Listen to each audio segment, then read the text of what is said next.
আমরা দেখব কিভাবে স্বরবর্ণগুলো আপনি সঠিক নিয়মে লিখবেন। তাহলে আপনারা দেখতে থাকুন স্বরবর্ণ কিভাবে লিখতে হয় এবং আপনারা খাতা কলম নিয়ে প্র্যাকটিস করুন।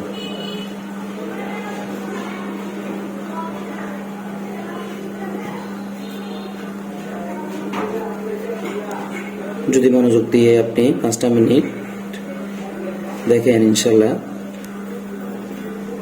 অল্প সময়ের মধ্যে আপনার স্বরবর্ণগুলো সঠিক নিয়মে লিখতে আপনি সক্ষম হবেন।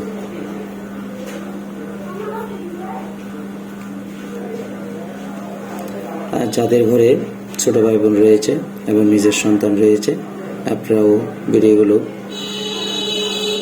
বারবার দেখে আপনাদের সন্তানদেরকে শেখান এবং কিভাবে আমি কলম ঘোরাচ্ছি এবং কতটুকু রাউন্ড করে বর্ণগুলো শেষ করতেছি, কোন জায়গা থেকে শুরু করে কোন জায়গার মধ্যে আপনি বর্ণগুলো নিয়ে যাচ্ছি, বারবার দেখে আপনার বর্ণগুলো সঠিকভাবে লেখার চেষ্টা করুন। দেখবেন ইনশাল্লাহ অল্প সময়ের মধ্যে আপনারা বর্ণগুলো আয়ত্ত করতে সক্ষম হবেন।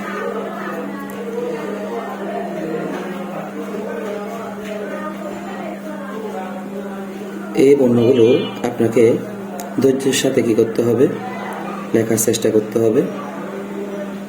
যদি ধৈর্যের সাথে আপনি 5 থেকে 10 মিনিট ভালো করে প্র্যাকটিস করেন, দেখবেন ইনশাল্লাহ আপনার লেখাও ঠিক সেম আমার মতো হয়ে যাবে ইনশাল্লাহ। আমরা আজ দেখলাম তাহলে এই স্বরবর্ণগুলো কিভাবে লিখতে হয় এবং কি নিয়মে লিখলে আপনার লেখাটা লাইন সোজা হবে। আমরা পরবর্তী ভিডিওতে কিভাবে লাইন সোজা রাখতে হয় এই নিয়মটি দেখব।